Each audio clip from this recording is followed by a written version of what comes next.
Located in the nation's capital, Accra, the Kwame Nkrumah Memorial Park was established in 1992 during Ghana's 32nd Republic Day celebration by the late Flight Lieutenant Jerry John Rawlings. The mausoleum is the final resting place of Ghana's first president and his wife, Fatia Nkrumah. It is located directly opposite the old Parliament House, now the Commission for Human Rights and Administrative Justice, SHRAJ, and covers a total surface area of approximately 5.3 acres of land along the 28th February High Street.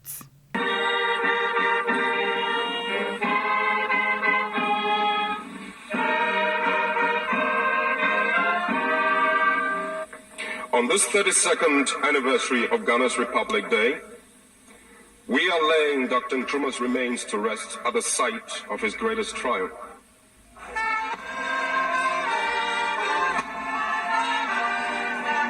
The nation's Independence Square and the Arts Center are some national landmarks one may come across when visiting. Aside the mausoleum, the park has a museum that hosts rare artifacts relating to Ghana's independence. Also, a tour at the park gives visitors an in-depth history of the sub-Saharan struggle for independence. Again, the mausoleum is strategically located at the Polo Grounds, the exact place Kwame Nkrumah pronounced Ghana's independence, and his statue at the center of the Polo Grounds pointing forward, indicating forward ever, backwards never.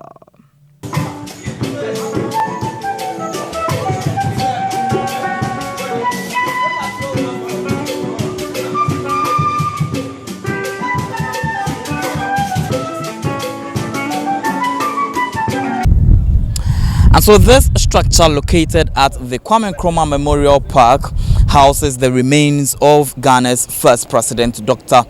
Kwame Nkrumah, and his wife, Fatia Nkrumah.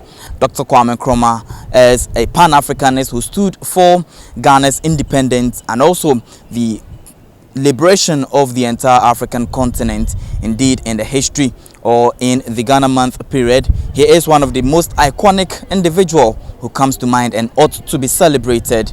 The mausoleum was designed by a Ghanaian architect, Don Arthur, with Italian marbles from the top to the bottom, with a black star at its apex to symbolize unity. The structure resembles a sword which has been turned upside down, where in the Akan culture signifies peace.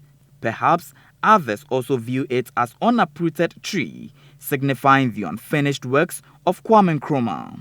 The museum, on the other hand, accommodates the personal belongings of Dr. Kwame Nkrumah, which include books he wrote, photograph archives, and other official photos and vehicles he used.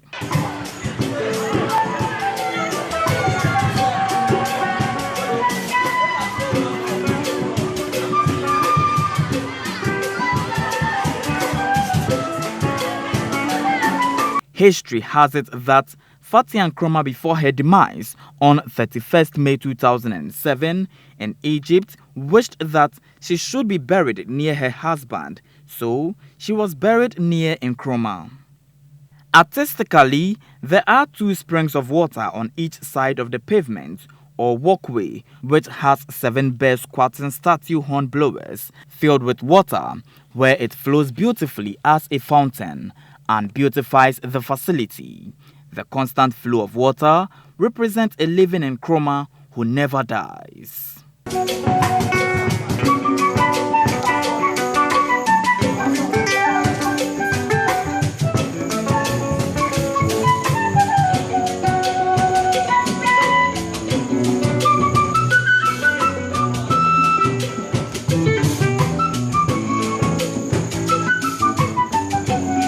However, since 2007, the facility was given a facelift during the nation's Golden Jubilee. It has since been left to its fate.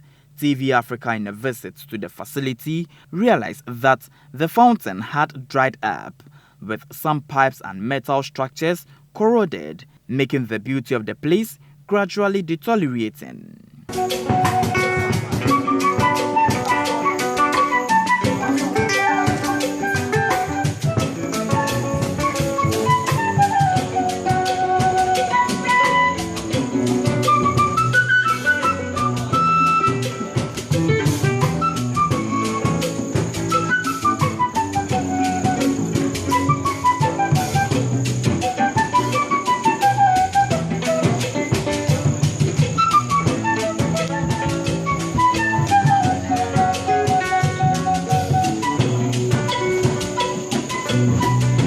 Although it is open for the public as tourism purposes and excursion, tourists who visit and take pictures pay a fee of 6 Ghana cedis. During our visit in the Ghana month, some school children from the Hope Givers Academy were on an educational visit. I'm so happy to be here today, and actually today is my first time being here, but seeing the things around, I'm so happy.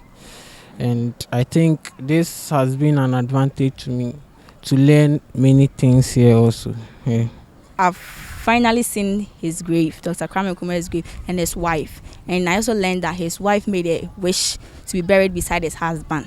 So I saw his wife's grave and the pictures of his children, and when he died, his mother crying, his pens, his bed that he slept on when he was in college, his trunk, and his wallet, his dresses, his bakatari that he wore when he was declaring the independence. Yes, I'm so excited. And the statue, I also learned the meaning why it's pointing straight, which means that forward ever and backwards never. But this is my first time being here, and I've witnessed a lot of things, amazing things over here, like the statues, the books he wrote, and this one, his burial.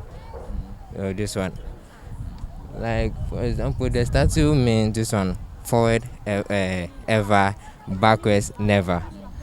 Kwame Nkrumah said Africa must be united, and then I've seen that his wife is being buried by him. That's Fatia.